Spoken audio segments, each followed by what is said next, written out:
Balikan po natin si DepEd Assistant Secretary Tony Umali tungkol po sa suspensyon ng klase. Asek, magandang tanghali po. Magandang tanghali po, Miss Pia, Ginoong Rafi at sa lahat ng ating taga-subaybay. Magandang tanghali po. Asek, pwede po ba nating isa-isahin yung mga lugar kung saan po suspendido ang klase? Opo, nagdeklara na po ng kanselasyon ng klase ang pamahalaang lokal dahil yan po ang nakatakda sa EO 66 ng Malacanang, lalawigan ng Cebu, Cebu City, lalawigan ng Bohol, Tagbilaran City at Dumaguete City. Ang ating pong regional director ay ongoing pong umiikot at tinitingnan po yung ating mga gusali ng ating mga paaralan. Sila po yung nagre-recommenda kung ano pa pong mga division natin ang kakansilahin ng klase bukas. Oho. Pero Asek, yung pagkukumpuni po ng mga nasirang eskwelahan, sa DepEd na rin po ba ang mga ngasiwa dito or kailangan po makipag-unayan sa iba pang ahensya? Ang DepEd po ang mga ngasiwa po dito, ngunit ang nangyayari po kalimitan dyan ay pati naman po ang pamahalaang lokal ay tumutulong din naman po.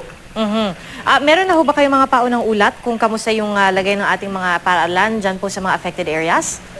Ang Cebu po at Bohol, nakausap ko po ang ating regional director, medyo matindi po talagang tama. At kaya nga po kaninang umaga po lang umiikot na po siya, yung mismong regional office po, may mga cracks pong nakikita talagang hindi po ligtas sa ating mga mag-aaral.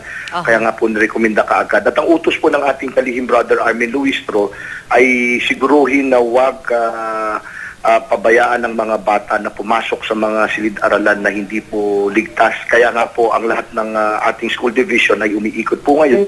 Nakikipag-ugnayan po sa pamahalang lokal at antabayanan po ang opisyal na anunsyo ng mga pamahalang lokal na ito dahil sila po ang may mandato na magkansela ng klase. Ngunit kami naman po ay ginagawa po yung aming dapat po namin gawin at sinasabi namin po sa kanila kung ano po talaga yung mga lugar na dapat kanselahin ng klase. Oho, pero Asek, masasabi po ba natin, may tansya ho ba kayo kung gaano kaya katagal kailangan manatiling suspendido yung klase? Dahil syempre po, kung nakita nila doon sa inspeksyon na kailangan ng kumpunihin, matatagalan po ito.